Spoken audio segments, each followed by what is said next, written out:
Hello friends, स्वागत है आप सभी का आपके अपने YouTube channel your study guide पर। तो फ्रेंड्स, आज के इस वीडियो में हम सभी आरआरबी ग्रुप डी के प्रीवियस ईयर के क्वेश्चन पेपर को सॉल्व करने वाले हैं।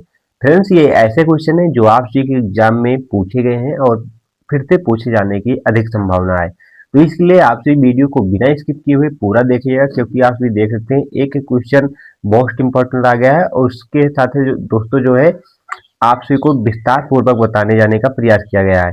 क्योंकि देख सकते हैं एक क्वेश्चन लिया गया है, उससे रिलेटेड और जितने भी क्वेश्चन बन सकते हैं उन सभी थ्योरी को इसमें शामिल किया गया है। तो आप सभी वीडियो को बिना स्किप किए हुए शुरू से लेकर लास्ट तक देखिएगा। देख सकते हैं भारतीय रेलवे का राष्ट्रीयकरण कब हुआ था, इस प्रकार के क्वेश्चन आप सभी के एग्जाम में बार बार पूछे जाते हैं। तो उससे रिलेटेड जितने थ्योरी बन सकती है उसे भी आप सभी को साथ साथ बताता चलूंगा। तो आप सभी अगर चैनल पर नए हैं तो चैनल को दोस्तों सब्सक्राइब करिएगा, क्योंकि इसी प्रकार की वीडियो आप सभी को यहाँ पर मिलती रहती है।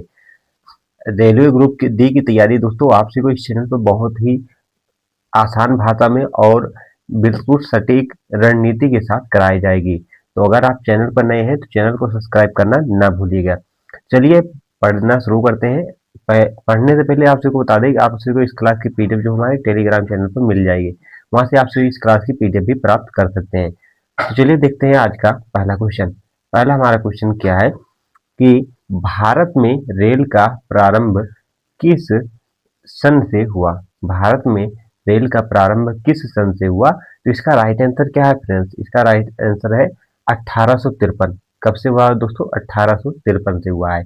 अब चलिए इसके बारे में जो और एक्स्ट्रा फैक्ट बनते हैं उसे भी देख लेते हैं, क्योंकि यहाँ से भी क्वेश्चन पूछा जा सकता है जब वो पूछा गया है। तो भारत में रेल क्या दोस्तों, इससे पहले हटा दें।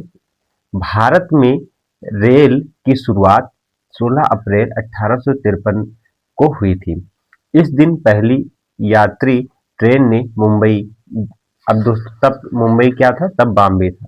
क्या था, बॉम्बे के बोरी बंदर स्टेशन थाने तक लगभग 34 किलोमीटर की दूरी तय की थी। तो यहाँ से इम्पोर्टेंट पॉइंट क्या क्या बना है इसे आप देख लें, यहाँ से पूछा जा सकता है। जैसे पूछा गया है आपसे तृतीय पूछा गया है कि भारत में पहली रेलगाड़ी कहाँ से चली, मतलब कब चली। तो आप सभी ने बताया 1853 को चली थी। लेकिन यह भी पूछा जा सकता है आप सभी से कहाँ से चली थी। तो दोस्तों कहाँ से, पहली यात्री ट्रेन ने मुंबई, तब बॉम्बे था, बॉम्बे के पोरीबंदर, कहाँ से दोस्तों, बोरीबंदर स्टेशन से थाने तक। तो आपसे दूरी पूछी जा सकती है किस स्टेशन के बीच चली थी। तो आप सभी को पता होना चाहिए कहाँ से, बोरी बंदर, कहाँ से दोस्तों, बोरी बंदर स्टेशन से कहाँ तक चली थी, थाने तक। बोरी बंदर स्टेशन से थाने तक चली थी, ये आप याद रखिए। अगर आपसे यह पूछा जाए कि कितने किलोमीटर की दूरी तय की थी, तो इसमें दोस्तों 34 किलोमीटर की दूरी तय की गई थी। इसके बारे में मैंने जो है दोस्तों पॉइंट वाइट पॉइंट लिखा गया है, इसे भी आप पढ़ लें। पहली ट्रेन के बारे में मुख्य तथ्य जो है, प्रारंभ कब हुई थी, 16 अप्रैल 1853, ये आपसे को याद होना चाहिए। मार्ग पोरीबंदर थाने, कुल दूरी 34 किलोमीटर। कुल डिब्बे कितने थे इसमें, जो पहली ट्रेन चली थी 14 डिब्बे थे। लगभग इसमें कितने यात्री थे, यात्रियों की संख्या पूछी जा सकती है। तो आपसे को पता होना चाहिए 400। कितने थे दोस्तों, 400 यात्री इसमें थे। इंजन के नाम क्या थे ये भी पूछा जा सकता है, क्योंकि ग्रुप डी का कोई विश्वास नहीं है। तो डीप लेवल तक आप सभी को पढ़ाया जा रहा है। तो अगर वीडियो पसंद आ रहा है तो वीडियो को लाइक जरूर करिएगा। चलिए देखते हैं क्या पूछा गया है। इंजन के नाम इसमें क्या थे, तो इंजन का नाम आप सभी को पता होना चाहिए क्या थे दोस्तों इसमें, सिंधु, सुल्तान और साहिब, तीन भाप इंजन थे। इस यात्रा को आधिकारिक रूप से लॉर्ड डलहौजी, जो उस समय भारत के गवर्नर जनरल के संरक्षण में शुरू किया गया था। रेल शुरू करने का कारण क्या था, आखिर क्या जरूरत पड़ गई अंग्रेजों को जो उन्होंने रेल की शुरुआत कराई भारत में। तो अंग्रेजों ने भारत में रेल का विकास मुख्यतः अपने आर्थिक और राजनीतिक हितों के लिए किया था, ना कि भारतीयों के हित के लिए किया था, ये आप याद रखिएगा। कच्चा माल जैसे कपास हो गया, कोयला हो गया, अनाज हो गया, जूट हो गया, लोहा आदि जो थे बंदरगाहों तक आसानी से पहुंचाने और यूरोप भेजने के लिए अंग्रेजों ने जो है रेल का प्रारंभ किया था। सैनिकों की तेज आवाजाही और प्रशासनिक नियंत्रण के लिए भी किया था, क्योंकि उस समय भारत में दोस्तों क्या हो रहा था, मतलब दंगा हो रहा था, विद्रोह करते रहे थे भारतीय जो है अंग्रेजों का। तो उन्होंने सोचा कि ये हमारे यात्री हमारे जो सैनिक हैं अगर जल्दी पहुंच जाएंगे तो विद्रोह को जो है शांत कर सकते हैं, इसलिए उन्होंने जो है रेल का प्रारंभ किया था। भारत जैसे विशाल देश में प्रशासनिक एकता बनाए रखने के लिए भी इन्होंने ऐसा प्रयास किया। रेल का आगे विकास कैसे हुआ था इसे आप देख लें। तो हावड़ा जो कोलकाता से हुगली तक रेल सेवा भी शुरू हुई। कब शुरू हुई थी? तो 1854 ईस्वी में यह शुरू हुई थी, ये आप याद रखिएगा। 1856 में दोस्तों क्या हुआ था? मद्रास से अर्कोट तक ट्रेन चली थी। उसके बाद बात करें, इस प्रकार 1853 से 1856 के बीच भारत के 3 बड़े शहर जैसे मुंबई, कोलकाता और मद्रास में रेल की नींव पड़ी थी, ये आप याद रखिएगा। तो इसका महत्व क्या था ये भी आप देख लें। नीचे जो ये रेल चली थी इसका महत्व आखिर क्या, निष्कर्ष क्या निकला है इसका? तो भारत में रेल सेवा के प्रारंभ ने आर्थिक, सामाजिक और राजनीतिक दृष्टि से बड़ा परिवर्तन किया। इससे व्यापार का विस्तार हुआ, लोग दूर दूर आसानी से यात्रा करने लगे और भारत का एकीकरण मजबूत हुआ। आगे चलकर स्वतंत्रता संग्राम के दौरान रेल ने स्वतंत्रता सेनानियों की गतिविधियों में भी मदद की। दोस्तों अंग्रेज तो अपने फायदे के लिए रेल जो है प्रारंभ किया रेल चलाना, लेकिन इससे भारतीयों को भी लाभ हुआ। जो स्वतंत्रता सेनानी थे जैसे हमारे देश के महान दोस्तों भगत सिंह जी थे, सुभाष चंद्र बोस जी थे, महात्मा गांधी जी थे, पंडित जवाहरलाल नेहरू जी थे, इन सभी को रेल चलने से काफी आसानी हुई। ये दूर दूर जाकर स्वतंत्रता के बारे में दोस्तों बता सकते थे, इससे भारतीयों को भी काफी लाभ हुआ। चलिए आगे देखते हैं नेक्स्ट क्वेश्चन हमारा क्या है। अगला हमारा क्वेश्चन है भारतीय रेल का राष्ट्रीयकरण कब हुआ? ये मोस्ट इंपॉर्टेंट क्वेश्चन है, तो इसे भी आप देखिए। भारत में भारतीय रेल का राष्ट्रीयकरण कब हुआ? तो इसका राइट आंसर फ्रेंड क्या है? 1951। कब हुआ था? 1951 को हुआ था। अब चलिए इसके बारे में चाहते हैं, चलिए जो है इसके डीप में हलते हैं ताकि एक भी क्वेश्चन आपसे का छूटे ना। भारतीय रेल का राष्ट्रीयकरण, जब भारत में रेल की शुरुआत कब हुई थी? अभी आपने पहला क्वेश्चन पढ़ा 1853 में हुई थी। जब भारत में जब भारत में रेल की शुरुआत 1853, तब अलग अलग निजी कंपनी, प्राइवेट कंपनी जो थी इसे चलाती थी। ये कंपनियां जो है अंग्रेजी शासन के तहत कार्य करती थी और लाभ कमाने को प्राथमिकता देती थी। स्वतंत्रता से पहले लगभग 40 से ज्यादा रेल कंपनियां जैसे दोस्तों ग्रेट इंडियन पेनिसुला रेलवे जो हो गया, ईस्ट इंडियन रेलवे हो गया, मद्रास रेलवे हो गया, ऐसे कई कंपनियां थी, मतलब ये सब चलाती थी। इसका राष्ट्रीयकरण क्यों हुआ? मतलब तो आपसे ने ऊपर देखा कि जो प्राइवेट कंपनी थी वो सिर्फ अपने लाभ पर फोकस करते थे, इसलिए इसका राष्ट्रीयकरण हुआ। कब हुआ? तो इसका आप भी देख सकते हो 1947 स्वतंत्रता के, मतलब जो स्वतंत्रता हमारे देश को जब मिली थी आपसे पता है 1947 को मिली थी, के बाद सरकार ने महसूस किया कि रेल देश की आर्थिक दूरी और जनता की जरूरत है। निजी कंपनियों के पास रेल होने से जनता का शोषण होता था और एकीकृत प्रबंधन नहीं हो रहा था। इसलिए भारत सरकार ने चरणबद्ध तरीके से इन कंपनियों का अधिग्रहण शुरू कर दिया, मतलब राष्ट्रीयकरण करना शुरू कर दिया। आप सभी दोस्तों देख सकते हैं, आप सभी को बिल्कुल डीप से बताया जा रहा है ताकि आप सभी के दिमाग में हर एक पॉइंट जा सके। मैं पहले आप सभी को ये बताया कि आखिर इसकी मतलब जरूरत क्यों पड़ी, उसके बाद मैंने यह बताया कि किस प्रकार से इसका राष्ट्रीयकरण हो रहा है। अब चलिए और भी देखते हैं कि आखिर किस सन में किस रेलगाड़ी का राष्ट्रीयकरण हुआ, इसे भी देख सकते हैं। मुख्य तिथियां जो है तो 1951 में कब दोस्तों? सबसे पहले ये इंपॉर्टेंट पॉइंट है, ये आप मार्क करिएगा। 1951 भारत सरकार ने सभी प्रमुख निजी रेलवे कंपनी का अधिग्रहण कर लिया।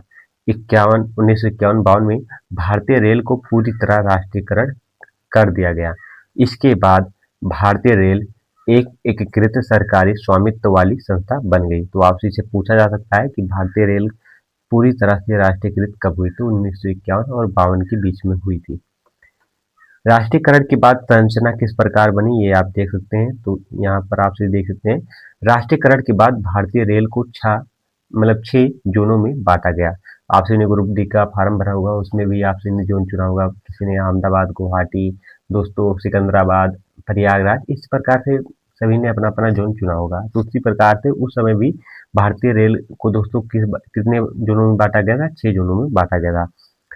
कौन था? साउथर्न रेलवे हो गया दोस्तों, उसके बाद सेंट्रल रेलवे हो गया, उसके बाद वेस्टर्न रेलवे हो गया। जो साउथर्न रेलवे है यह 14 अप्रैल 1951 को दोस्तों इसे बांटा गया। उसके बाद 15 सेंट्रल नवंबर 15 नवंबर 1951 को, वेस्टर्न वेस्टर्न रेलवे 5 नवंबर 1951। तो ये दोस्तों ये 15 मेरे मुंह से गलती से निकल गया, 5 नवंबर है।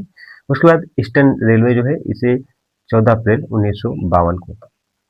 उसके बाद दोस्तों नॉर्थ ईस्टर्न रेलवे है गया, इसे भी 14 अप्रैल 1952 को। उसके बाद नॉर्थन रेलवे हो गया, इसे भी 14 अप्रैल 1952। तो आपसे सोच लेंगे भाई इतना ऑप्शन बता रहे हैं याद कैसे करेंगे, तो भाई अगर आपसे हल्का भी ध्यान देंगे तो आपसे को कोई भी ज़्यादा मेहनत करने की जरूरत नहीं है। यहाँ से देखिए कहाँ से 4 से लेकर देखिए दोस्तों, नंबर 4 जो है ईस्टर्न रेलवे हो गया, ये 14 अप्रैल 1952। उसके बाद देखिए नॉर्थन ईस्टर्न रेलवे 14 अप्रैल 1952। फिर उसके बाद दोस्तों देखते हैं यहाँ पर नॉर्थन रेलवे, ये भी 14 अप्रैल 1952। तो तीन तो आप जी को बिल्कुल सेम एक ही याद कर लेंगे, तीनों याद हो जाएगा। उसके बाद ऊपर का दो दो दो, दो और 3 नंबर जो है ये भी देखो, 5 नंबर 1951, 5 नंबर 19, तो इसे भी आप आसानी से याद कर सकते हैं। केवल एक में आप जी को एक्स्ट्रा फैक्ट लगाना पड़ेगा, साउथर्न रेलवे 14 अप्रैल 1951। तो इसे आप याद कर सकते हैं बिल्कुल सिंपल से, आसान भाषा में आप सभी को समझ में आ रहा होगा उम्मीद है। इसके बाद में क्या हुआ, इसके बाद जोन बनाए गए। आज 2025 तक भारतीय रेल में 19 जोन और 70 डिवीजन है। कितने हैं दोस्तों, तो ये भी पूछा जा सकता है। वर्तमान में भारतीय रेल में कितने जोन है, तो 19 जोन है। और कितने डिवीजन है, तो 70 प्लस डिवीजन है। राष्ट्रीयकरण का महत्व क्या हुआ, एकीकृत प्रबंधन से रेल का तेज विकास हुआ। जनता को सस्ती और सुरक्षित परिवहन सुविधा मिली। माल ढुलाई से देश की आर्थिक प्रगति तेज हुई। उसके बाद और यहाँ पर देख सकते हैं, रेल प्रशासन सीधे भारत सरकार के रेल मंत्रालय के अधीन आ गया। यह कदम भारत के सबसे बड़े सरकारी उपक्रमों में से एक बना। चलिए नेक्स्ट क्वेश्चन देखते हैं। अगला हमारा क्वेश्चन है, भारत में सबसे लंबी दूरी तय करने वाली रेल कौन सी है। भारत में सबसे लंबी दूरी तय करने वाली रेल कौन सी है, ये आपसे से पूछा जा सकता है। तो इसका राइट आंसर क्या है, विवेक एक्सप्रेस। क्या है दोस्तों, विवेक एक्सप्रेस। अगर बात करें कि कौन सा है दोस्तों, इसे डिब्रूगढ़, मतलब कहाँ से चलती है, डिब्रूगढ़ से कन्याकुमारी के बीच चलती है। इसका नाम क्या है दोस्तों, विवेक एक्सप्रेस है, ये आप याद रखिएगा। दूरी है दोस्तों, कितनी दूरी तय करती है, जो सबसे लंबी दूरी तय करने वाली ट्रेन बनी, तो 4273 किलोमीटर की दूरी तय करती है। भारत में सबसे लंबा रेल मार्ग इसी का है। समय कितना लगता है, तो 80 से 82 घंटे, मतलब 3 दिन से अधिक इसे समय लगता है। अगर बात करें प्रारंभ हुआ अंतिम स्टेशन कौन सा है, तो प्रारंभ स्टेशन दोस्तों कौन सा है, द्रिबु कौन सा दोस्तों, डिब्रूगढ़ है जो असम में है।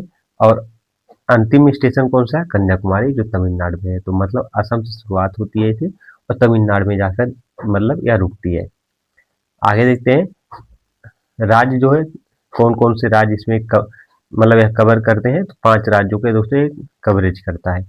मतलब सो इसको देखते हैं कौन कौन से राज्य ये कवर करती है, कितने राज्यों से होकर गुजरती है, ये आपसे को बता रहा हूँ। तो यह लगभग 9 राज्यों से होकर गुजरती है। असम, पश्चिम बंगाल, बिहार, झारखंड, उड़ीसा, आंध्र प्रदेश, तेलंगाना, केरल और तमिलनाडु।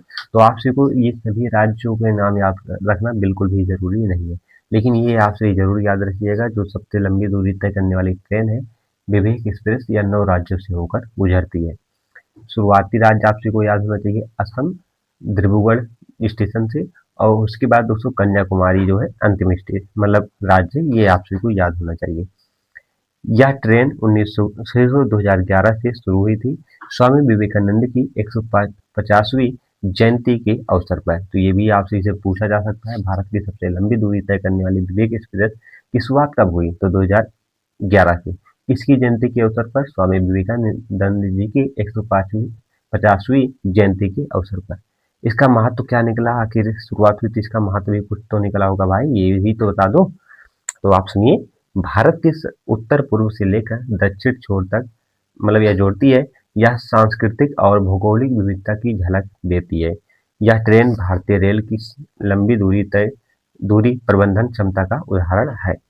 चलिए नेक्स्ट क्वेश्चन देखते हैं। अगला हमारा क्वेश्चन क्या है, ये भी आपसे इससे पूछा जा सकता है। आपसे देख सकते हैं दोस्तों, आपसे के लिए कितनी मेहनत की गई, एक एक क्वेश्चन हेर कर ला गया है, जो दोस्तों कोई नहीं कराएगा। ये क्वेश्चन आप भी यूट्यूब पर बहुत ही कम पाएंगे, बहुत अच्छे टीचर जो होंगे वही आपसे को ये क्वेश्चन करा रहे होंगे। तो आपसे को दोस्तों अगर जो है मेरा ये पसंद आ रहा है तो चैनल को सब्सक्राइब करिएगा, वीडियो को लाइक और एक प्यारा सा कमेंट जरूर करिएगा। चलिए नेक्स्ट क्वेश्चन देखते हैं। भारत में सबसे तेज चलने वाली गाड़ी कौन सी है, भारत में सबसे तेज चलने वाली रेलगाड़ी कौन सी है। तो वंदे भारत एक्सप्रेस कौन सी है दोस्तों? वंदे भारत एक्सप्रेस जो है भारत में सबसे तेज चलने वाली रेल गाड़ी है। अब चलिए इसके बारे में जो एक्स्ट्रा फैक्ट बनता है इसे भी देखते हैं। तो ट्रेन का नाम क्या है दोस्तों? यहाँ पर आपसे देख सकते हैं वंदे भारत एक्सप्रेस। अगर बात करें कि अधिकतम गति इसकी कितनी है, तो 180 किलोमीटर प्रति घंटे तक की क्षमता इसकी है। मतलब 1 घंटे में दोस्तों 1 आवर में 180 किलोमीटर की यह दूरी तय कर सकती है। तो आप ये देख सकते हैं कितनी तेज चल रही है। लेकिन जो है वाणिज्यिक गति जो है अभी तक लगभग 130 से 160 तक ही चलाई गई है। मतलब 180 तक इसकी क्षमता है, लेकिन 130 से 160 किलोमीटर प्रति घंटे की स्पीड तक अभी तक यह चलाई गई है। इसका सन भी पूछा जा सकता है, आखिर इस प्रारंभ क्यों हुआ, मतलब कब हुई? क्योंकि अभी यह दोस्तों हाल ही में हुई है। तो पहली वंदे भारत एक्सप्रेस जो है 15 फरवरी 2019 को दिल्ली से वाराणसी रूट पर जो है मतलब चलाई गई थी। तो आप सभी को यह सन याद होना चाहिए। 15 फरवरी 2019 दिल्ली से वाराणसी रूट पर पहली वंदे भारत ट्रेन चलाई गई। निर्माण इसे भारत में ही चेन्नई की इंटीग्रल कोच फैक्ट्री जिसे आईसीएफ ने बनाया, मतलब आईसीएफ कहते हैं, ने बनाया है। तो यह भी आपसे से पूछा जा सकता है, वंदे भारत ट्रेन का निर्माण किसने किया है? तो आईसीएफ ने, मतलब चेन्नई की इंटीग्रल कोच फैक्ट्री ने। चलिए आगे देखते हैं। यह मेक इन इंडिया परियोजना का हिस्सा बनी है। इसकी विशेषताएं क्या है? यह पूरी तरह से इलेक्ट्रॉनिक और आधुनिक सेमी हाई स्पीड ट्रेन है। यह एयरलाइन जैसी सुविधाएं, ऑटोमेटिक दरवाजे, जीपीएस आधारित सूचना प्रणाली, आरामदायक सीटें और बायो वैक्यूम जो है टॉयलेट है। वातानुकूल, कोई मतलब डीजल इंजन नहीं है इसमें। तेज पिकअप और स्मूथ राइडिंग अनुभव कराता है। रूट्स इसका क्या है? 2025 तक भारत में कई रूट पर वंदे वंदे भारत एक्सप्रेस चल रही है, जैसे दिल्ली वाराणसी, दिल्ली कटरा, मुंबई गांधीनगर, भोपाल दिल्ली, चेन्नई मैसूर, मतलब इन रूटों में वंदे भारत चल रही है। इसका महत्व क्या है दोस्तों? यह भारत की रेलवे तकनीकी में एक बड़ा सुधार है। लंबी दूरी कम समय में तय करती है। भारतीय रेल को हाई स्पीड के लिए तैयार करती है। नेक्स्ट क्वेश्चन देखते हैं, ये भी आपसे के लिए इम्पोर्टेंट क्वेश्चन है। क्वेश्चन क्या है हमारा? रेल इंजन का आविष्कार इस कौन, मतलब रेल इंजन का आविष्कारक कौन है? तो राइट आंसर क्या है? जॉर्ज स्टीफेसन। कौन है दोस्तों? जॉर्ज स्टीफेसन जो है ये रेल इंजन के आविष्कारक हैं। इनके बारे में देख सकते हैं। जॉर्ज जॉर्ज स्टीफेसन, मतलब इनकी राष्ट्रीयता मतलब किस देश के थे? तो आप सबको पता होना चाहिए, इंग्लैंड अर्थात ब्रिटेन के थे। आविष्कार मतलब किस सन में किए थे, ये भी आपसे से पूछा जा सकता है। तो 1814 में इन्होंने किया था। पहला सफल भाप इंजन चलने वाला रेल इंजन इन्होंने बनाया था। प्रसिद्ध इंजन मतलब इनका नाम क्या था? तो रॉकेट। क्या था? रॉकेट नामक इंजन 1829 में बनाया था। बात करें, यह लगभग 30 मील प्रति घंटा, मतलब 30 मील अर्थात 48 किलोमीटर प्रति आवर की गति से चल मतलब सकता था। इस इंजन से आधुनिक रेल युग की शुरुआत मानी जाती है। योगदान इन्हें फादर ऑफ रेलवे कहते हैं। तो आपसे के लिए बहुत ही इंपॉर्टेंट पॉइंट है, फादर ऑफ रेलवे किसे कहते हैं? तो आपसे को पता होना चाहिए। किसे कहते हैं दोस्तों? स्टीफेसन को कहते हैं। इन्होंने रेल इंजन के साथ साथ रेलवे ट्रैक और सिस्टम के विकास में भी अहम भूमिका निभाई है।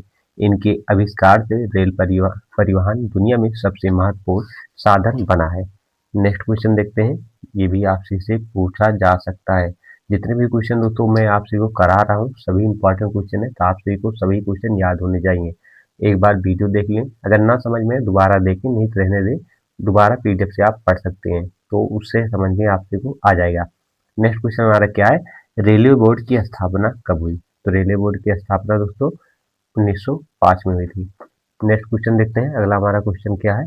अगला हमारा यह है कि भारत की प्रथम रेलगाड़ी द्वारा कितनी दूरी तय की गई? अगर आप अच्छे से दोस्तों मेरे ऊपर जो मैंने थ्योरी पढ़ाई है उसे देखा होगा तो आपसे बिल्कुल सिंपल वे में इसका आंसर दे सकते हैं। कितने? 34 किलोमीटर की दूरी तय की थी। नेक्स्ट क्वेश्चन देखते हैं, भारत में पहली बार मेट्रो रेल सेवा किस नगर में प्रारंभ की गई? तो इसका राइट आंसर फ्रेंड्स हमारा क्या है? Option A Kolkata. कहाँ शुरू हुई थी? कोलकाता में शुरू हुई थी। तो फिर तेरी के अर्जुन पुरस्कार किस वर्ष प्रारंभ किया गया था? अर्जुन पुरस्कार किस वर्ष प्रारंभ किया गया था, ये आपसे से पूछा जा रहा है। तो इसका राइट आंसर क्या है दोस्तों? 1961 ईस्वी में जो है चालू किया गया था। नेक्स्ट क्वेश्चन देखते हैं। अगला हमारा क्वेश्चन क्या है? ग्राम पंचायत का गठन किस अनुच्छेद में वर्णित है? ग्राम पंचायत का गठन किस अनुच्छेद में वर्णित है? तो राइट आंसर क्या है दोस्तों? अनुच्छेद 40 में। आपसी को बता दें अनुच्छेद 40 किस भाग से संबंधित है। अगर आपसे से यह पूछा जाए तो यह भी आपसी को पता होना चाहिए। किसके अंतर्गत आता है यह भी आपसी को पता होना चाहिए। तो ये अनुच्छेद जो है दोस्तों कितना? 36 से 51। अनुच्छेद 36 से 51 जो है दोस्तों डीपीएसपी में आता है। किस में आता है? डीपीएसपी में, और भाग 4 में से रखा गया है। डीपीएसपी को राज्य की नीति निर्देशक तत्व भी कहते हैं, ये आप याद रखिएगा। अगर बात करें दोस्तों अनुच्छेद 32, यह इसमें मतलब इस अनुच्छेद को डॉक्टर भीमराव अंबेडकर जी ने क्या कहा है? तो इसे संविधान की आत्मा कहा है, ये आप याद रखिएगा। अगर आप सभी के फंडामेंटल राइट्स मतलब मौलिक अधिकार का उल्लंघन होता है तो अनुच्छेद 32 के तहत आप सुप्रीम कोर्ट में अप्लाई कर सकते हैं, मतलब याचिका दे सकते हैं कि हमारा जो है मौलिक अधिकार का उल्लंघन हो रहा है। तो सुप्रीम कोर्ट दोस्तों अनुच्छेद 32 के तहत जो है 5 रेट जारी करता है, ये आप याद रखेंगे। वो 5 रेट क्या है आगे हम आपसे को बताएंगे। चलिए नेक्स्ट क्वेश्चन देखते हैं। टीपू सुल्तान कहाँ का शासक था? टीपू सुल्तान जो है यह कहाँ का शासक था, ये आपसे से पूछा जा रहा है। इंग्लैंड का, लाहौर का, मैसूर का या फिर अवध का? तो राइट आंसर क्या है? मैसूर का दोस्तों यह था। अगर बात करें टीपू सुल्तान किसका पुत्र था, ये भी आपसे से पूछा जा सकता है। तो हैदर अली का दोस्तों ये पुत्र था। टीपू सुल्तान की मृत्यु किस कर्नाटक युद्ध में हुई थी? तो चौथे कर्नाटक युद्ध में हुई थी, ये आप याद रखिएगा। प्रथम कर्नाटक युद्ध जो हुआ था दोस्तों हैदर अली और अंग्रेजों के बीच हुआ था, जिसमें जीत किसकी हुई थी? हैदर अली की हुई थी। द्वितीय कर्नाटक युद्ध दोस्तों हैदर अली और अंग्रेजों के बीच हुई, जिसमें जो है हैदर अली घायल हो जाता है, जिसके बाद टीपू सुल्तान उस युद्ध में भाग लेता है और युद्ध जो है बराबरी का होता है। उसके बाद तीसरे युद्ध में दोस्तों टीपू सुल्तान की हार हो जाती है, उसके बाद इसे संधि करनी पड़ती है। फिर चौथा युद्ध जब यह कमजोर हो जाता है, चौथा कर्नाटक युद्ध फिर से होता है, जिसमें टीपू सुल्तान की मृत्यु हो जाती है, आप याद रखें। नेक्स्ट क्वेश्चन देखते हैं। नाटो का मुख्यालय कहाँ पर है? ये आपसे इसे पूछा गया था। नाटो का मुख्यालय कहाँ पर है? तो आपसे का राइट आंसर क्या है? ब्रुसेल्स। कहाँ पर है दोस्तों? ब्रुसेल्स में, ये आप याद रखें। नेक्स्ट क्वेश्चन देखते हैं। अगला हमारा क्वेश्चन क्या है? भारत का सबसे लंबा रेलवे प्लेटफॉर्म कहाँ पर स्थित है? भारत का सबसे लंबा रेलवे प्लेटफॉर्म कहाँ पर स्थित है? तो राइट आंसर क्या है? गोरखपुर में। कहाँ पर है दोस्तों? गोरखपुर में।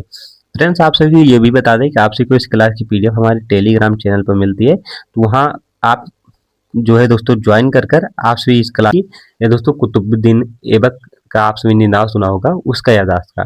अगर बात करें गुलाम वंश की स्थापना किसने की थी? कुतुबुद्दीन ऐबक ने की थी, ये आप याद रखिए। दिल्ली में कुतुब मीनार का निर्माण किसने पूरा कराया था? इल्तुतमिश ने। लेकिन न्यू किसने रखी थी? कुतुबुद्दीन ऐबक ने रखी थी। नेक्स्ट क्वेश्चन देखते हैं। अगला हमारा क्वेश्चन क्या है? गुरु तेग बहादुर का वध किसने कराया था? गुरु तेग बहादुर का वध किसने कराया था, ये आपसे से पूछा जा रहा है। तो इसका राइट आंसर क्या दोस्तों? औरंगजेब ने। किसने? औरंगजेब ने कराया था। नेक्स्ट, चीन में लाल क्रांति कब हुई थी? चीन में लाल क्रांति कब हुई थी, ये आपसे से पूछा जा रहा है। तो 1949 ईस्वी में हुई थी। कब हुई थी? 1949 ईस्वी में हुई थी। नेक्स्ट क्वेश्चन देखते हैं। अगला हमारा क्वेश्चन क्या है? प्रधानमंत्री जन धन योजना की शुरुआत कब हुई थी? प्रधानमंत्री जन धन योजना की शुरुआत कब हुई थी? तो 28 अगस्त 2014 को हुई थी। कब हुई थी? 28 अगस्त 2014 को प्रधानमंत्री जन धन योजना की शुरुआत हुई थी। नेक्स्ट क्वेश्चन देखते हैं। विश्व स्वच्छता दिवस कब मनाया जाता है? विश्व स्वच्छता दिवस कब मनाया जाता है? तो राइट आंसर क्या है दोस्तों? 5 मई। कब मनाया जाता है? 5 मई को मनाया जाता है। नेक्स्ट क्वेश्चन देखते हैं। विश्व का सबसे छोटा देश कौन सा है? विश्व का सबसे छोटा देश कौन सा है? तो राइट आंसर क्या है? Vatican city. कौन सा है दोस्तों? Vatican city. अगर बात करें दोस्तों कि विश्व का सबसे अधिक जनसंख्या वाला देश कौन सा है, तो अभी आप चीन ही टिक करेंगे, भारत नहीं टिक करेंगे। भारत में हो चुकी है जनसंख्या, लेकिन अभी जनगणना नहीं हुई है। तो अगर आपसे इसे पूछा जाए कि विश्व का सबसे अधिक जनसंख्या वाला देश कौन सा है, तो आप अभी भारत ही टिक करेंगे। दूसरे सोचे तो चीन ही टिक करेंगे। दूसरे स्थान पर कौन सा है? भारत है, ये आप याद रखें। अभी भारत को आप पहले नंबर पर टिक नहीं करेंगे। नेक्स्ट क्वेश्चन देखते हैं। अगला हमारा क्वेश्चन क्या है? अगला हमारा है, लखनऊ से पहले अवध की राजधानी क्या थी? लखनऊ से पहले अवध की राजधानी क्या थी? तो फैजाबाद। क्या थी दोस्तों? फैजाबाद। नेक्स्ट, सबसे अधिक राष्ट्रीय उद्यान वाला राज्य कौन सा है? सबसे अधिक राष्ट्रीय उद्यान वाला राज्य कौन सा है? ये आपसे से पूछा जा रहा है, तो आपसे को पता होना चाहिए। मध्य प्रदेश। कौन सा है? मध्य प्रदेश है। नेक्स्ट क्वेश्चन देखते हैं। घाव भरने में कौन सा विटामिन सहायक होता है? घाव भरने में कौन सा विटामिन सहायक होता है? तो आपसे को पता होना चाहिए, विटामिन सी। कौन सा होता है दोस्तों? Vitamin C. अगर बात करें कि विटामिन के बारे में अगर बात करें, तो विटामिन की बहुत कम मात्रा हमारे शरीर के लिए आवश्यक होती है। बात करें कि विटामिन कितने प्रकार के होते हैं, टाइप अगर इसके पूछा जाए, तो विटामिन 2 प्रकार की होती है। एक जल में घुलनशील, एक वसा में घुलनशील। जल में घुलनशील विटामिन विटामिन बी और सी है। वसा में घुलनशील ए, डी, दोस्तों ई और के। ये विटामिन जो है वसा में घुलनशील है, और ये विटामिन किसमें है? जल में घुलनशील है। ये आपसे को पता होना चाहिए।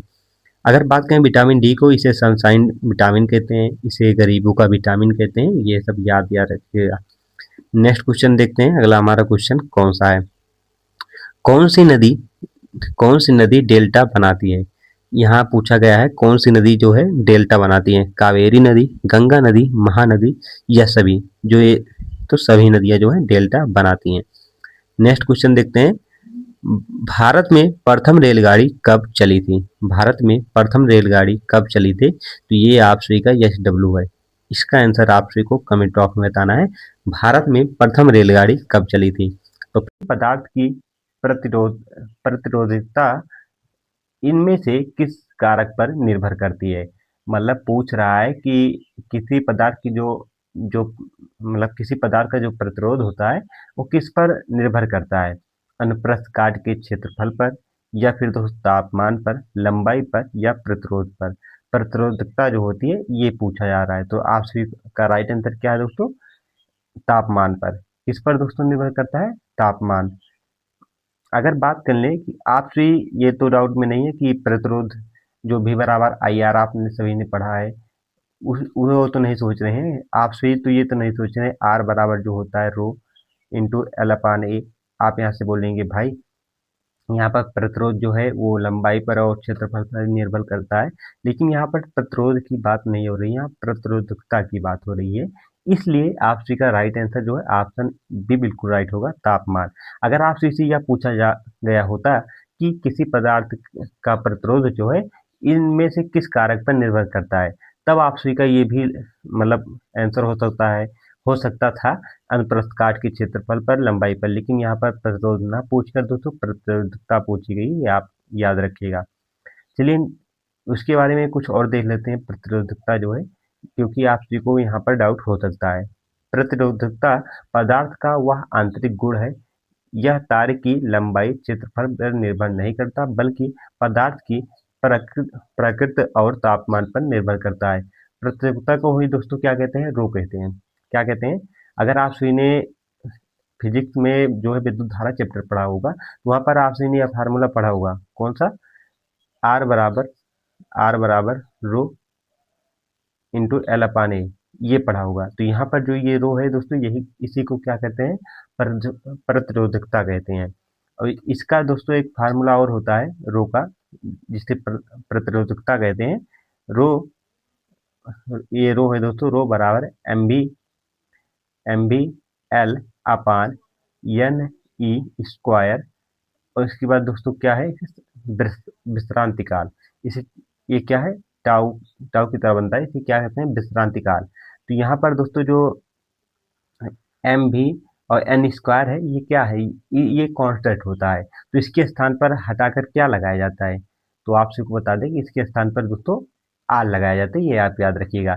इसलिए जो है ये प्रतिरोधकता जो है ये पदार्थ की मटेरियल मतलब सामग्री पर निर्भर करती है, ना कि लंबाई और दोस्तों क्रांतिकाल पर। अगर बात करें कि जो है प्रतिरोध किस पर निर्भर करता है, तो क्षेत्रफल पर लंबाई पर और तापमान पर निर्भर करता है। तो यहाँ आपसे कंफ्यूज मत होइएगा, क्योंकि यह क्वेश्चन आपसे के एग्जाम में बार बार पूछा जाता है। बात करें प्रतिरोध का मात्रक क्या होता है, तो दोस्तों आपसे को पता ही होगा क्या होता है। प्रतिरोध का मात्रक ओम होता है। क्या होता है? ओम होता है। चलिए नेक्स्ट क्वेश्चन देखते हैं। निम्नलिखित में से कौन सी विद्युत ऊर्जा की वाणिज्यिक इकाई है? मतलब आपसे इसे पूछा जा रहा है, इनमें से कौन सी जो है विद्युत की वाणिज्यिक इकाई है? तो राइट आंसर क्या है? किलोवाट घंटा। ऑप्शन हमारा दोस्तों जो सी सी है, बिल्कुल राइट है। किलोवाट घंटा जो है बिल्कुल है। अगर बात करें कार का मात्रक क्या होता है? जूल होता है। क्या होता है? जूल होता है। ऑप्शन यहाँ पर अगर कार का पूछा जाए तो आप बताएंगे क्या होता है? जूल होता है। नेक्स्ट क्वेश्चन देखते हैं। उससे पहले इसके बारे में और देख लें। विद्युत ऊर्जा की वाणिज्यिक इकाई किलोवाट घंटा है। 1 किलोवाट घंटा बराबर अगर आपसे इसे पूछा जाए कितना जूल होता है, तो आपसे को पता होना चाहिए 3.6 गुणे 10 घात 6 जूल होता है। ये आप याद रखिएगा। नेक्स्ट क्वेश्चन देखते हैं। अगला हमारा क्वेश्चन है, क्या है फ्रेंड्स?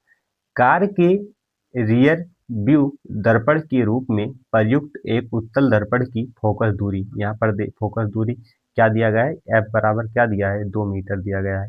फोकस दूरी यदि कोई 2 मीटर है, यदि कोई बस दर्पण से जो है 3 मीटर दूरी है, मतलब दूर है। अगर यहाँ पर बात करें दूरी जो है कितना दिया गया है? 3 मीटर दिया गया है। दूरी पर है तो इसका प्रतिबिंब कहाँ पर बनेगा? आपसे इसे यू पूछा जा रहा है, क्या होगा? तो आप सभी ने एक फार्मूला पढ़ा होगा। कौन सा दोस्तों? आप सभी ने फार्मूला पढ़ा होगा। 1/f बराबर होता है 1/f बराबर होता है 1/v -1/u। ये आप सभी ने फार्मूला पढ़ा होगा। तो उसके दोस्तों यहाँ पर देख सकते हैं, यहाँ पर नीचे उसे हल भी किया गया। एफ बराबर 2 दिया गया है, यू बराबर 3 मीटर दिया गया है, भी आप सभी को निकालना है। तो आप सभी को चलिए हम सॉल्व कर दिखा दे रहे हैं ताकि आप सभी को डाउट ना हो। तो 1/f बराबर होता है, क्या होता है दोस्तों? 1/v -1/u होता है। तो अगर यहाँ पर आप सॉल्व करेंगे तो क्या निकालना है? आपसी को भी निकालना है। तो 1/f की दूरी कितना दी गई है? 1/2 हो जाएगा। उसके बाद दोस्तों आपसी को 1/ जो है भी निकालना है, और 1/u 3 दिया है तो माइनस यहाँ पर है, माइनस सूत्र में प्लस हो जाएगा 1/3। तो अगर आप इसे लाकर इधर हल करेंगे, उसके बाद भी का मान जब पलट कर आप मतलब उस लाएंगे, जैसे 1/भी आएगा, आपसे जो आंसर आएगा 1/भी आएगा, उसे फिर पलट कर अगर आप भी निकालेंगे तो आप सभी का राइट आंसर हो जाएगा +1.2 मीटर हो जाएगा। ये आप याद रखिएगा। नेक्स्ट क्वेश्चन देखते हैं। अगला हमारा क्वेश्चन क्या है? निम्नलिखित में से कौन सा जो है ब्लीचिंग पाउडर का उपयोग नहीं है? आपसे इसे पूछा जा रहा है, इनमें कौन सा ब्लीचिंग पाउडर का उपयोग नहीं है? कई रासायनिक उद्योगों में ऑक्सीकरण अभिकर्मक के रूप में जो है इसका प्रयोग होता है। केक बेकिंग मतलब सेकने हेतु इसका प्रयोग होता है। मतलब पूछा जा रहा है कौन सा नहीं है, तो ऑप्शन आप पूरा पढ़ लिए। सोडा एसिड जो है अग्निशामकों में इसका प्रयोग किया जाता है। पेयजल को कीटाणु मुक्त करने में इसका प्रयोग किया जाता है। तो इसका प्रयोग कहाँ पर नहीं किया जाता है? तो केक बेकिंग में इसका प्रयोग नहीं किया जाता है, बाकी हर जगह इसका प्रयोग किया जाता है। फ्रेंड्स बिल्कुल आप जो ये एग्जाम के क्वेश्चन है तो आपसे को लैंग्वेज थोड़ी टफ लग सकती है, लेकिन अगर आप स्वीट पीवाई क्यू अच्छे से सॉल्व करेंगे रहेंगे, क्योंकि मैं इस चैनल पर आप सबको 2018 से लेकर 2022 कहाँ तक दोस्तों 2022 तक के सभी पीवाई क्यू क्वेश्चन जो है जीके जीएस के सॉल्व कराऊंगा। तो अगर आप से डेली या वीडियो देख लेंगे तो आप के जीके जीएस में अच्छी पकड़ हो जाएगी और आप जो है अच्छा स्कोर करेंगे। और आपसे कोई बता दें, इस क्लास की पीडीएफ जो है आपको हमारे टेलीग्राम चैनल पर मिलती है, तो उसे भी आप ज्वाइन कर सकते हैं। वहाँ पर आपसे को इस क्लास की पीडीएफ भी मिलने वाली है। चलिए नेक्स्ट देखते हैं अगला क्वेश्चन क्या है। उससे पहले देखते हैं ब्लीचिंग पाउडर का आपसे से फार्मूला भी पूछा जाता है कि क्या होता है, तो आपसे को पता होना चाहिए। सी ए क्या दोस्तों? CaOCl2 का होल OCl का होल ट्वाइस का उपयोग, मतलब अगर आपसे इसे पूछा जाएगा ब्लीचिंग पाउडर का सूत्र क्या होता है, तो आप बताएंगे CaOCl का होल ट्वाइस का, मतलब इसका जो क्या हो फार्मूला हो गया। ब्लीचिंग पाउडर का उपयोग पानी को शुद्ध और ऑक्सीकरण के रूप में मतलब होता है। केक बनाने के लिए बेकिंग सोडा का प्रयोग होता है। अगर आपसे ये पूछा जाएगा बेकिंग सोडा का सूत्र क्या होता है, NH का होल ट्वाइस होता है। ये आप याद रखिएगा। नेक्स्ट क्वेश्चन देखते हैं, बायोलॉजी से आ गया है। रक्षक कोशिकाएं जिसे गॉड सेल्स कहते हैं किस प्रक्रिया में शामिल होती हैं? आपसे पूछा जा रहा है रक्षक कोशिकाएं जो है यह किस प्रक्रिया में शामिल होती हैं? तो राइट आंसर क्या है? वाष्पोत्सर्जन में। किसमें होती हैं? वाष्पोत्सर्जन में ये शामिल होती हैं।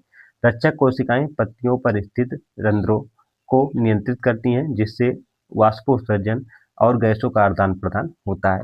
ये आप सभी के सेल चैप्टर से क्वेश्चन पूछा गया था। सेल चैप्टर आप सभी के लिए बहुत ही इंपॉर्टेंट है, उसे आप अच्छे से पढ़कर जाइएगा। निम्नलिखित में से किस विशेषता के अनुसार भारत की जनता की अपने प्रतिनिधियों के निर्वाचन में प्रत्यक्ष भूमिका है? निम्नलिखित में से किस विशेषता के अनुसार भारत की जनता की अपने प्रतिनिधियों के निर्वाचन में प्रत्यक्ष भूमिका है? तो राइट आंसर क्या है? ऑप्शन हमारा दोस्तों जो बी है या बिल्कुल राइट है। देख सकते हैं पॉलिटी का कितना अच्छा क्वेश्चन आपसे से पूछा गया है। सरकार का संसदीय स्वरूप के अधिकार से दोस्तों जो है भारत की जनता का अपने प्रतिनिधि के चुनाव में प्रत्यक्ष भूमिका का अधिकार मिला हुआ है। देख सकते हैं कितना इंपॉर्टेंट क्वेश्चन आपसे से पूछा गया था इसमें। इसके बारे में देख लें, यहाँ पर और थोड़ा बताया गया है। संसदीय शासन प्रणाली में जनता प्रत्यक्ष रूप से मतदान द्वारा अपने प्रतिनिधियों का चुनाव करती है। नेक्स्ट क्वेश्चन देखते हैं। शीत ऋतु में अंता उष्ण कटिबंधीय अभिसरण क्षेत्र की दिशा क्या होती है? आपसे इसे पूछा जा रहा है कि शीत ऋतु में अंता उष्ण कटिबंधीय अभिसरण क्षेत्र की दिशा क्या होती है? तो इसका राइट आंसर क्या है? दक्षिण की ओर होती है।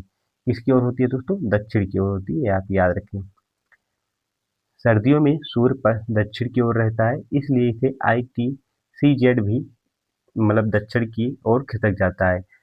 ये आप फिर सोचेंगे ITCG क्या है? तो यही है दोस्तों जो आपने ऊपर अभी पढ़ा, शीत ऋतु में अंता उष्णकटिबंधीय अभिसरण क्षेत्र, मतलब इसका हिंदी अनुवाद है।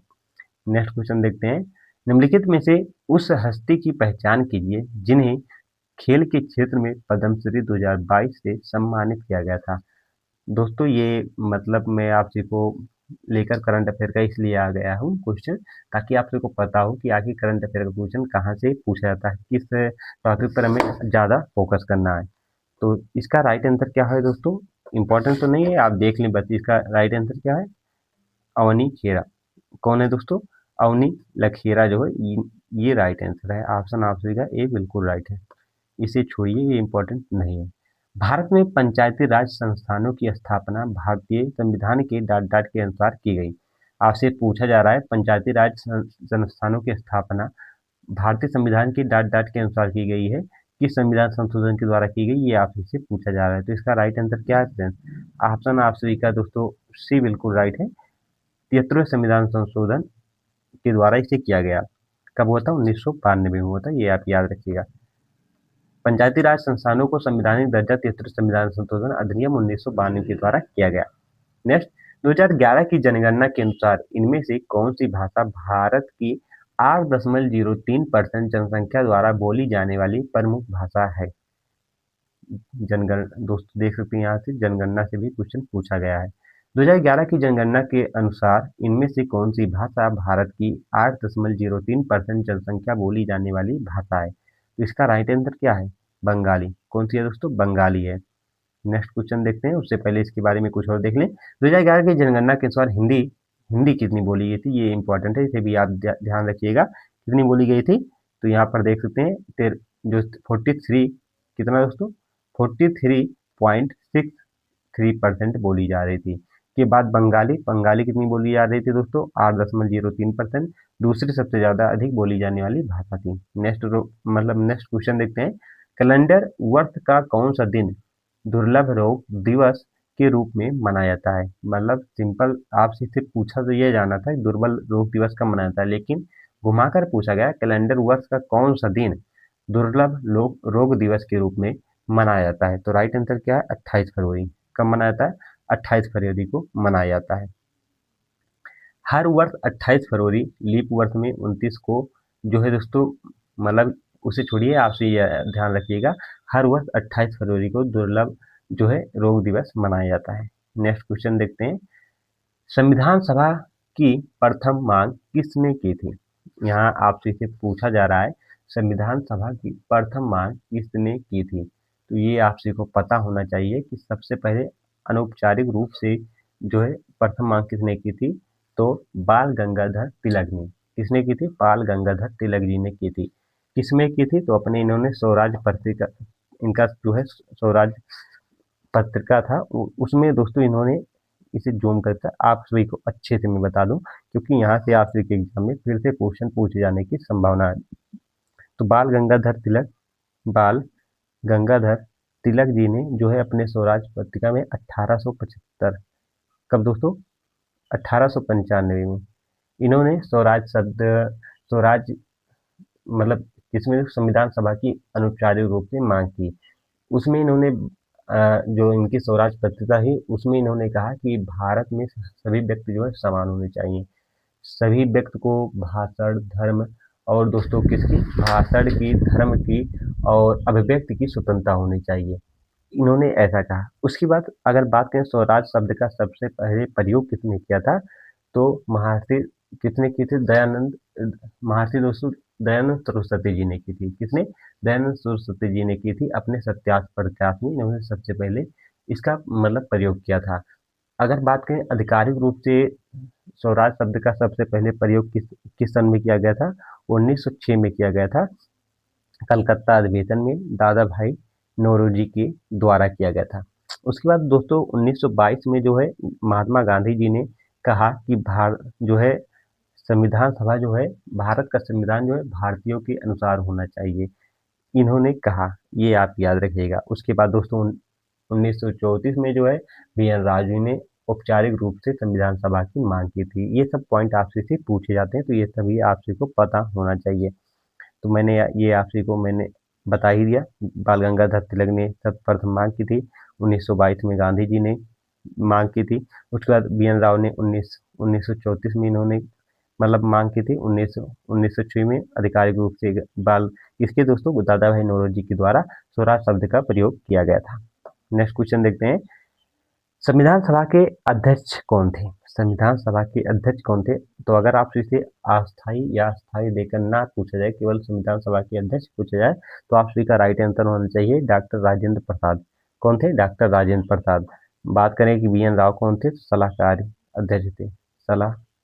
कौन थे दोस्तों? ये बी.एन. राव सलाहकारी अध्यक्ष थे, सलाहकारी थे, ये आप याद रख। सलाहकारी अध्यक्ष कौन थे? बी.एन. राव। वहीं बात करें कि संविधान सभा के अस्थायी अध्यक्ष कौन बने थे, तो सच्चिदानंद सिन्हा। कौन बने थे? सच्चिदानंद सिन्हा बने थे, ये आप याद रखिएगा। तो फ्रेंड्स जून 2022 तक इनमें से किस राज्य में पंचायती राज संस्थान मौजूद नहीं थे? जून 2022 तक इसमें इनमें से किस राज्य में पंचायती राज जो है संस्थान मौजूद नहीं थे? तो राइट आंसर क्या है? नागालैंड। ऑप्शन हमारा ए बिल्कुल राइट है, नागालैंड में नहीं मौजूद थे। नेक्स्ट क्वेश्चन देखते हैं। भारतीय राजभाषा अधिनियम इनमें से किस वर्ष पारित किया गया था? भारतीय राजभाषा अधिनियम इनमें से किस वर्ष पारित किया गया था?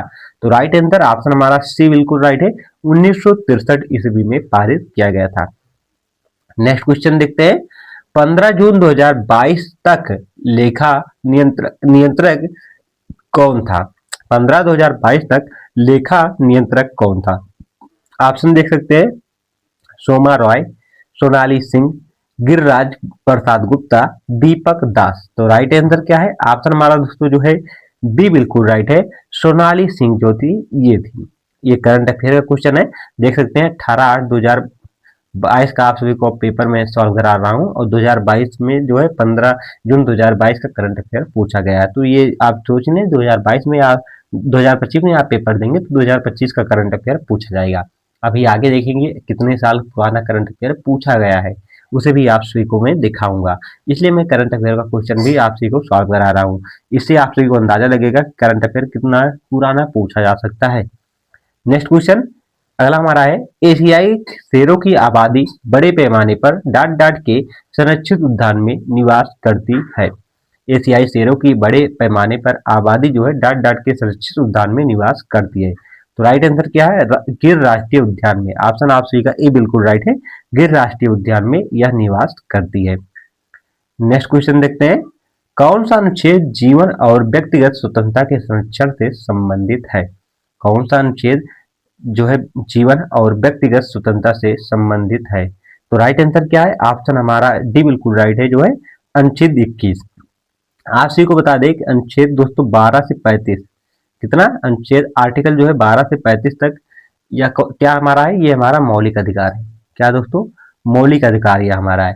इसे भाग 3 में रखा गया है। अब बात करें कि जो शुरुआत हुआ था संविधान का, जब मूल संविधान हमारा आया था तो उसमें हमें कितने मौलिक अधिकार प्राप्त थे, हमें 7 थे। लेकिन वर्तमान में हमें कितने मौलिक अधिकार प्राप्त हैं, हमें 6 है।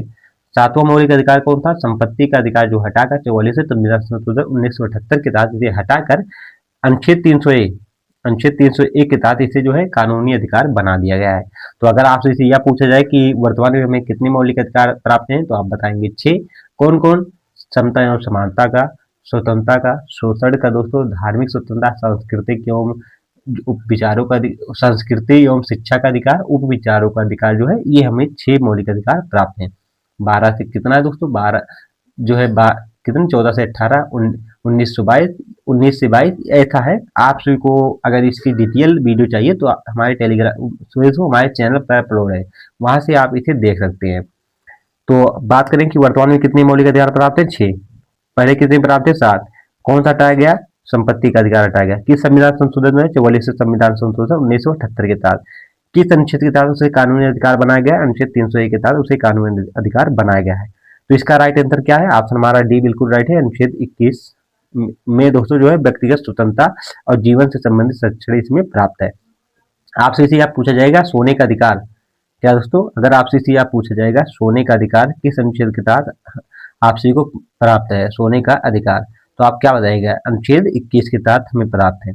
कोई भी व्यक्ति अगर ऐसे स्थान पर सो रहा है जहां पर किसी को डिस्टर्ब परेशानी नहीं हो रही है, तो उसे अगर कोई सोते हुए जगा देगा तो उसके सोने का अधिकार का उल्लंघन होगा, और अनुच्छेद 21 के तहत सुप्रीम कोर्ट में दोस्तों या हाई कोर्ट में जो है उसके खिलाफ जो है कार्रवाई करा सकता है। नेक्स्ट क्वेश्चन देखते हैं, अगला हमारा क्वेश्चन क्या है। अगला हमारा क्वेश्चन है कि निम्न में से कौन सा सर्वाधिक विद्युत जो है धनात्मक तत्व है। इसमें पूछा जा रहा है निम्नलिखित में से कौन सर्वाधिक विद्युत धनात्मक तत्व है, तो आप क्या बताएंगे, सी एस, ऑप्शन हमारा जो है सी बिल्कुल राइट है। नेक्स्ट, विज्ञान और प्रौद्योगिकी के लिए शांति स्वरूप भटनागर पुरस्कार 2021 के प्राप्तकर्ता वैज्ञानिकों के सही समूह का चयन करें। ये देख सकते हैं यहाँ पर करंट अफेयर 2021 का पूछा गया, 22 पे पेपर हो रहा है और 21 का करंट अफेयर पूछा जा रहा है। तो आपसे यह भी अनुमान लगा ले 2025 में आप सभी का पेपर होगा, तो ये सोच के चलिए कि आप सभी के एग्जाम में 2024 का भी करंट अफेयर पूछा जा सकता है। तो इसका राइट आंसर ऑप्शन हमारा जो दोस्तों जो है बी बिल्कुल राइट है। डॉक्टर अमित सिंह, डॉक्टर कनिष विश्वास और डॉक्टर अनिश घोष। ये तो इम्पोर्टेंट नहीं क्योंकि ये इतना पुराना करंट अफेयर आप सभी के एग्जाम में नहीं आएगा। आप सभी को दिखाने के लिए मैं करंट अफेयर भी लेकर आया हूँ। नेक्स्ट क्वेश्चन, कई प्रतिरोधों को समांतर क्रम में संयोजित करने को इनमें से किसके समतुल्य माना जाता है। जैसे हमारे कई प्रतिरोध है, जैसे R1 है, R2 है, R3 है, ये सब जो है इन्हें समांतर क्रम में जोड़ने पर ये पूछा जा रहा है इनमें से किसके समतुल्य माना जाता है। तो इसका राइट आंसर ऑप्शन हमारा ए बिल्कुल राइट है, जो है चालक की अनुप्रस्थ काट के क्षेत्रफल में वृद्धि के बराबर इसे माना जाता है। नेक्स्ट क्वेश्चन, पौधों में पोषक तत्वों का वाहन इनमें से किसके द्वारा किया जाता है। पौधों में क्या है, पौधों में तत्वों का वाहन इनमें से किसके द्वारा किया जाता है। तो राइट आंसर क्या है, फ्लोएम। ऑप्शन आप सभी का बी बिल्कुल राइट है, फ्लोएम। अगर आपसे इसे यह पूछा जाएगा, अगर पूछा जाए कि पौधों में जो है प्रकाश संश्लेषण क्रिया, क्या दोस्तों, पौधों में प्रकाश संश्लेषण क्रिया किसके द्वारा मतलब कहाँ पर होती है, तो आप क्या बताएंगे, हरे भागों में। कहाँ पर, हरे भागों में। अगर यह पूछा जाए कि हरे भागों में कहाँ, तो आप बताएंगे पत्तियों में। कहाँ पर दोस्तों, आप बताएंगे पत्तियों में वो है होता है। अगर यह पूछा जाए कि प्रकाश संश्लेषण में आवश्यक तत्व कौन कौन से हैं, अगर ये पूछा जाए तो आप क्या बताएंगे, तो आप बताएंगे कार्बन डाइऑक्साइड आवश्यक है, जल जो है दोस्तों ये आवश्यक है, और क्या है, सनलाइट जो है यह आवश्यक है, उसके बाद क्या, क्लोरोफिल जो है हमारा ये आवश्यक है। इतने तत्वों के मिलने से दोस्तों क्या होता है, प्रकाश संश्लेषण क्रिया संपन्न होती है। अगर यह पूछेगा प्रकाश संश्लेषण क्रिया में पौधे हमें क्या क्या मतलब प्रदान करते हैं, तो ऑक्सीजन प्राप्त करते हैं, ये आप मतलब देते हैं, ये आप याद रखें। नेक्स्ट, इस्लाम धर्म में रमजान का उत्सव किस महीने में होता है? इस्लाम धर्म में रमजान का उत्सव किस जो है महीने में होता है? तो आप सभी का राइट आंसर क्या है? ऑप्शन डी बिल्कुल राइट है। नौवा नौवा जो महीना है इसमें होता है। किसमें? नौवे महीने में होता है। नेक्स्ट, पिट प्यूटिट क्या है दोस्तों? पिट्यूटरी ग्रंथि से स्रावित होने वाले हार्मोन्स को इनमें से कौन सी ग्रंथि जो है नियंत्रित करती है? क्या है? पिट्यूटरी ग्रंथ से स्रावित होने वाले हार्मोन को इनमें से कौन सी ग्रंथि नियंत्रित करती है? तो राइट आंसर क्या है? हाइपोथैलेमस जो है यह नियंत्रित करती है। फ्रेंड्स, अगर आप भी कहेंगे तो नेक्स्ट वीडियो में क्या करेंगे, इसका जो है एक्सप्लेनेशन थोड़ा भी मतलब एक्सप्लेनेशन भी कराते चलेंगे। मेरा उद्देश्य यह है कि आप सभी को कम समय में ज़्यादा कंटेंट प्रोवाइड करो। दोस्तों, लमसम मेरा प्रयास रहेगा 20 से 25 मिनट में आप सभी का एक पेपर सॉल्व करा दूँ जीके का। अगर आप कहेंगे एक्सप्लेनेशन भी इसके साथ कराते चलिए भाई, कुछ और एक्स्ट्रा फैक्ट बताइए, तो वो अभी हो जाएगा। लेकिन अगर आपसे कुछ चाहिए कमेंट बॉक्स में बताइएगा, नेक्स्ट वीडियो में वैसे करेंगे। मेरा तो ये प्रयास था कि आप सभी को यह पता चल जाए, आइडिया लग जाए कि किस प्रकार से क्वेश्चन आया था। लेकिन अगर आप कहेंगे कि थोड़ा एक्स्ट्रा फैक्ट भी बताइए ताकि हमारा और भी तैयार हो, तो वो भी हो जाएगा, लेकिन कमेंट बॉक्स में बताइएगा। नेक्स्ट, भारत में पहला महिला कॉलेज कहाँ पर खोला गया था? भारत में पहला महिला कॉलेज कहाँ पर खोला गया था? तो राइट आंसर क्या है? कोलकाता में। ऑप्शन आप सभी का डी बिल्कुल राइट है। नेक्स्ट, भारत के किस राज्य में सबसे कम जनसंख्या घनत्व है? भारत के किस राज्य में सबसे कम जनसंख्या घनत्व है? तो राइट आंसर क्या है? एपी, अरुणाचल प्रदेश में। सबसे अधिक जनसंख्या घनत्व किस में है? तो बिहार में। कहाँ पे दोस्तों? बिहार में जो है सबसे अधिक जनसंख्या है। सबसे अधिक जनसंख्या किस राज्य में है? तो यूपी में। सबसे अधिक साक्षरता दर किस राज्य में है? तो आप बताएंगे केरला में। कहाँ पर? केरला में है, ये आप याद रखिए। नेक्स्ट क्वेश्चन देखते हैं। निम्न में से कौन सा निम्न में से कौन सा भारत में एक राष्ट्रीयकृत बैंक नहीं है? निम्न में से कौन सा एक राष्ट्रीयकृत बैंक नहीं है भारत में? तो आप बताएंगे भारतीय रिजर्व बैंक जो है। कौन सा? आरबीआई। आरबीआई जो है यह राष्ट्रीयकृत बैंक नहीं है, आप याद रखिएगा। बाकी जो है भारतीय state bank, central bank of India, Punjab national, ये सब राष्ट्रीयकृत है। नेक्स्ट क्वेश्चन देखते हैं। भारत में पहला पेपरलेस बजट किस वर्ष पेश किया गया था? भारत में पहला जो है क्या है? पेपरलेस बजट किस वर्ष पेश किया गया था? तो राइट आंसर क्या है? 2021 में। ऑप्शन आप सी का सी बिल्कुल राइट है। किसने पेश किया था? निर्मला सीतारमण। किसने पेश किया था? निर्मला सीतारमण। तो आपसे इसे यह पूछा जा सकता है कि रमण आपसे यह पूछा जा सकता है कि सर्वप्रथम पेपरलेस बजट किसने पेश किया था? तो निर्मला सीतारमण ने। कब पेश किया था? 2021 में पेश किया था। नेक्स्ट क्वेश्चन देखते हैं। जब कोई व्यक्ति ऊपरी सतह पर चलता है तो वह फर्श को पीछे की ओर ढकेलता है। न्यूटन के नियमानुसार फर्श उसे आगे की ओर ढकेलता है। यह न्यूटन का कौन सा नियम है? सिंपल सा आप यहाँ पर पहले समझिए। आंसर तो बता ही देंगे, लेकिन आपसे को यह समझना भी जरूरी है, नहीं तो डाउट हमेशा बना रहेगा। जैसे मान लो यह एक आपसे कि क्या है? फर्श है। क्या है? फर्श है। और यह एक क्या है? एक मनुष्य है। मान लो ऐसे बना दे रहे हैं, ये उसकी आंखें हो गई, ये उसका मुंह हो गया, उसके हेयर हो गई, ये मान लो। और यह क्या कर रहा है? ये आगे बढ़ रहा है। क्या कर रहा है? आगे बढ़ रहा है। तो यह क्या कर रहा है? फर्श को पीछे की ओर जो है ढकेल रहा है, और फर्श इसे क्या कर रही है? आगे की तरफ जो है ढकेल रही है। तो यह पूछा जा रहा है कि यह नियम न्यूटन का कौन सा नियम है? तो इसे क्या कहते हैं दोस्तों? इसे न्यूटन का तृतीय नियम कहते हैं। क्या कहते हैं? तृतीय नियम कहते हैं। तो इसी तृतीय नियम का नाम क्या है? इसे क्रिया क्या दोस्तों? इसी का नाम है क्रिया प्रतिक्रिया का नियम। क्रिया प्रतिक्रिया का नियम भी इसे कहते हैं। मतलब सिंपल सा आप समझने के लिए एक काम करिए। आप जहाँ पर है अपना हाथ उठाइए और दीवार पर एक हाथ मारिए, तो आप देखेंगे जितने फोर्स के साथ आप दीवार पर जो है हाथ फेर रहे हैं, मार रहे हैं, उतने ही फोर्स के साथ दीवार भी आपको रिटर्न कर रही है। मतलब आप जितना बल दीवार को दे रहे हैं, उतना ही बल आपको दीवार दे रही है। तो यह क्या हुई? क्रिया प्रतिक्रिया। मतलब जितना आप मुझे देंगे उतना ही वो आपको देगा। तो इसी को क्या कहते हैं? क्रिया प्रतिक्रिया का नियम। तो आपसे इसे एग्जाम में पूछा जा सकता है कि न्यूटन के किस नियम को क्रिया क्रिया प्रतिक्रिया का नियम कहते हैं? तो आप बताएंगे न्यूटन के तृतीय जो है नियम को कहते हैं। चलिए अब आगे देखते हैं दूसरा नियम क्या है, या भी आपसे इसे पूछा जा सकता है। न्यूटन का जो है द्वितीय द्वितीय जो नियम है यह कौन सा है न्यूटन का। तो इसमें क्या होता है, न्यूटन के द्वितीय नियम से आपसे इसे यह पूछा जाता है कि इसका फार्मूला F बराबर m में किस न्यूटन के किस नियम से जो है निकला है। तो आप बताएंगे द्वितीय। इसमें क्या होता है, न्यूटन पर द्वितीय नियम में बल जो होता है वो क्या होता है, बल जो होता है दोस्तों वो मास के समानुपाती होता है। क्या होता है, बल जो होता है किसी वस्तु पर लगाया गया बल उसकी मास के समानुपाती होता है, न्यूटन का नियम है। और इसे जो प्रोपोर्शनल जो है इसे अगर आप हटाएंगे तो आप क्या करेंगे, प्रोपोर्शनल से हटाएंगे तो आपका क्या आ जाएगा, ए आ जाएगा। तो एफ बराबर एम ए। ए जो है यहाँ जो एफ है जो यहाँ पर क्या है, बल है, एम जो है यहाँ पर मास है। ये न्यूटन का द्वितीय नियम है। अगर आपसे यह पूछा जाएगा न्यूटन का प्रथम नियम, न्यूटन का प्रथम प्रथम नियम क्या है, प्रथम नियम अगर यह आपसे इसे पूछा जाएगा आप क्या बताएंगे। तो सिंपल सा न्यूटन का प्रथम नियम यह है, जब कोई वस्तु स्थिर है तब वह स्थिर ही रहेगी, या फिर कोई वस्तु जब गतिमान है तो वह गतिमान ही रहेगी जब तक उस पर कोई बाह्य बल नहीं लगाएगा। जैसे जैसे आप देखें, जैसे एक हमारी ये सड़क है और इस पर क्या है, एक जो है दोस्तों बॉल रखी हुई है। तो यह बॉल तब तक स्थिर रहेगी जब तक दोस्तों इस पर बाह्य बल नहीं लगेगा।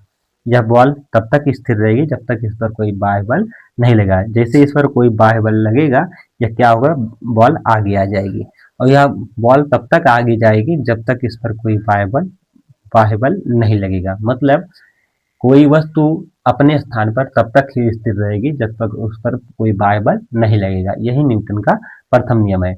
और इसी प्रथम नियम को दोस्तों क्या कहते हैं, जड़त्व का नियम भी कहते हैं, जड़त्व का नियम भी कहते हैं। आपसे इस एग्जाम में पूछा जा सकता है न्यूटन के किस नियम को जड़त्व का नियम कहते हैं। तो ऑप्शन आप क्या बताएंगे, न्यूटन की फर्स्ट लॉ को क्या कहते हैं, जड़त्व का नियम कहते हैं।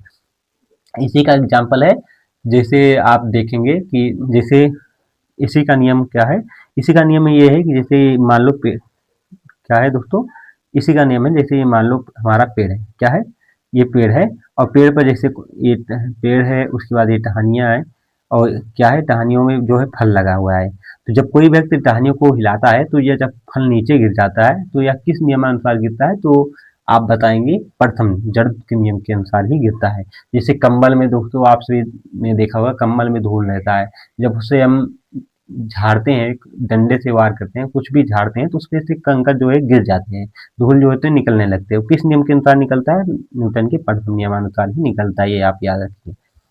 तो आप सीखो तीनों नियम आशा है क्लियर हो गए होंगे। चलिए अब नेक्स्ट क्वेश्चन देखते हैं, आगे हमारा क्वेश्चन क्या है। हमारा आगे है कि निम्नलिखित में से कौन सा देश 2022 में आईसीसी महिला क्रिकेट विश्व कप के फाइनल में पहुंचने से विफल रहा।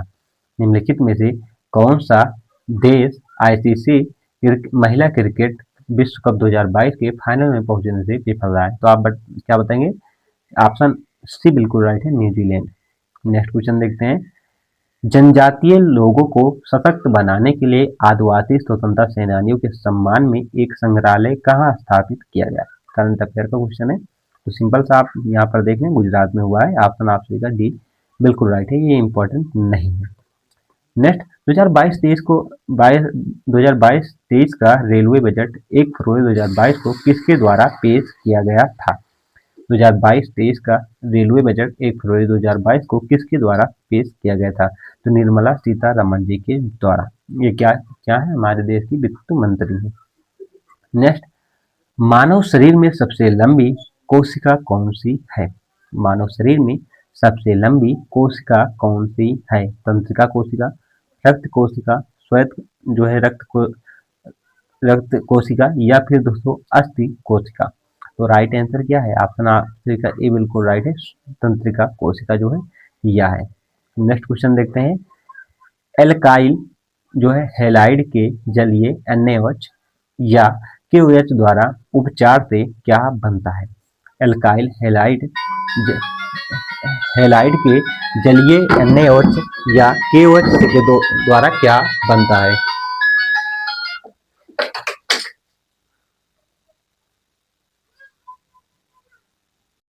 तो इसका राइट आंसर क्या है फ्रेंड्स, आप सभी देखेंगे ऑप्शन हमारा जो है बी बिल्कुल राइट है, एल्कोहल क्या बनता है? एल्कोहल बनता है। नेक्स्ट क्वेश्चन, पहाड़ों से बर्फ के खंडों के ढलान से नीचे आने की घटना को क्या कहा जाता है? पहाड़ों से बर्फ के खंडों के ढलान से नीचे आने की घटना को क्या कहा जाता है? तो क्या कहते हैं? हिमस्खलन कहते हैं। ऑप्शन आप सभी का भी बिल्कुल राइट है, हिमस्खलन कहते हैं। नेक्स्ट, पवन चक्की टरबाइन से जुड़े जनरेटर का उपयोग करके पवन ऊर्जा को यांत्रिक ऊर्जा और जो है फिर किस ऊर्जा में परिवर्तित करती है? क्या है क्वेश्चन देखिए, पवन चक्की टरबाइन से जुड़े जनरेटर का उपयोग करके पवन ऊर्जा को यांत्रिक ऊर्जा और फिर किस ऊर्जा में जो है परिवर्तित करती है, ये आपसे से पूछा जा रहा है। विकल्प देखिए, गतिज ऊर्जा, गुरुत्वाकर्षण स्थितिज ऊर्जा, रासायनिक ऊर्जा या विद्युत ऊर्जा। तो आप सभी का राइट आंसर क्या है? आप सभी का राइट आंसर ऑप्शन डी बिल्कुल राइट है, विद्युत ऊर्जा में परिवर्तित करता है। और ये आप सभी के लिए इंपॉर्टेंट क्वेश्चन है, दोबारा पूछा जा सकता है। नेक्स्ट क्वेश्चन, जैव ईंधन नीति को लागू करने वाला पहला भारतीय राज्य कौन सा था? जैव ईंधन नीति को लागू करने वाला पहला भारतीय राज्य कौन सा था? तो आप सभी का इसका राइट आंसर क्या है? राजस्थान। ऑप्शन हमारा जो है सी बिल्कुल राइट है। नेक्स्ट, वर्ष 2022 के ग्रीष्मकालीन ओलंपिक कहाँ आयोजित किए जाएंगे? वर्ष 2022 के ग्रीष्मकालीन ओलंपिक कहाँ आयोजित किए जाएंगे? बीजिंग, टोक्यो, पेरिस या लॉस एंजल्स। तो राइट आंसर क्या है? पेरिस में जो है यह होंगे। मेरा दोस्तों करंट अफेयर का क्वेश्चन लाने का केवल एक ही उद्देश्य है, आप यहाँ से अनुमान लगाएंगे करंट अफेयर किस प्रकार से पूछा जाता है, कितने क्वेश्चन आते हैं, यहाँ से आप सभी को पता होगा। और यही कार्य ही होता है दोस्तों PYQ को हल करने का। यहाँ से आप सभी यह अनुमान लगाइए किस सब्जेक्ट से ज़्यादा क्वेश्चन आ रहे हैं, किस सब्जेक्ट को हमें ज़्यादा फोकस करना है, कहाँ से ज़्यादा क्वेश्चन आएंगे। ये नहीं कि आप इतिहास उठाकर जुट जाएं, दो तीन घंटे इतिहास ही पढ़ें, कोई मतलब नहीं है। पहले PYQ हल करें, वहाँ से आप अनुमान लगा पाएंगे कि हाँ इस सब्जेक्ट पे हमें ज़्यादा फोकस करना है, यहाँ से ज़्यादा क्वेश्चन पूछे गए हैं, तभी आप सभी का सिलेक्शन होगा। हार्ड वर्क करने के साथ दोस्तों आप सभी को स्मार्ट वर्क भी करना चाहिए, ताकि सिलेक्शन जो है आसानी से हो जाए। ये नहीं हार्ड वर्क करते रहें, स्मार्ट वर्क ना करें। बिना स्मार्ट वर्क के आज के युग में दोस्तों कुछ नहीं होगा, क्योंकि कंपटीशन काफ़ी तेज है। इसमें जो हार्ड वर्क और स्मार्ट वर्क दोनों साथ में करेगा वही आगे बढ़ पाएगा। तो यहाँ से आप PYQ क्वेश्चन हल कर अनुमान लगा सकते हैं किस सब्जेक्ट पर हमें ज़्यादा फोकस करना है GK GS में। नेक्स्ट क्वेश्चन देखते हैं, 2022 तक भारत के केंद्रीय स्वास्थ्य मंत्री कौन है? तो यहाँ देख सकते हैं दोस्तों कौन है। ऑप्शन आप सभी का ये बिल्कुल राइट है, मनसुख एल मंडाविया जो थे ये थे। अभी तक दोस्तों मैंने क्या देखा कि लमसम 6 से 7 क्वेश्चन, कितने 6 से 7 क्वेश्चन करंट अफेयर के आ चुके हैं अभी तक। आगे देखते हैं कितना आएगा। नेक्स्ट, चूंकि प्रतिरोध 1 और चूंकि प्रतिरोध R1 और R2 समांतर में जुड़े हुए हैं, इसलिए कुल प्रतिरोध क्या होगा? आपसे इसे पूछा जा रहा है प्रतिरोध 1 जो है और प्रतिरोध 2 ये समांतर क्रम में जुड़े हुए हैं, तो इसका मतलब पूछा जा रहा है कुल प्रतिरोध क्या होगा। तो आप सभी ने देखा होगा दोस्तों, क्या देखा होगा कि 1/R बराबर क्या होता है? 1/R बराबर R1 प्लस R2 होगा, जिस प्रकार से बता रहा है। तो ये इसे आप अगर हल करेंगे क्या होगा, इसमें गुणा हो जाएगा R2 प्लस R1 अपन R1 इंटू R2। तो ये विकल्प देख लीजिए, जहां पर होगा वही आप सभी का आंसर होगा। तो ऑप्शन ये सी हमारा बिल्कुल राइट है, R1 इंटू R2 अपन R1 प्लस R2। ऑप्शन आप सभी का दोस्तों सी बिल्कुल राइट है।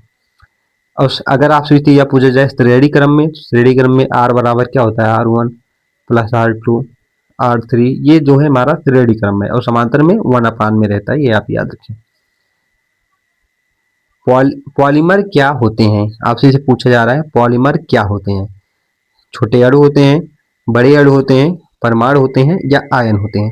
तो राइट आंसर क्या है दोस्तों? हमारा ऑप्शन बी बिल्कुल राइट है, बी बिल्कुल राइट है, बड़े अणु होते हैं। क्या होते हैं? बड़े अणु होते हैं।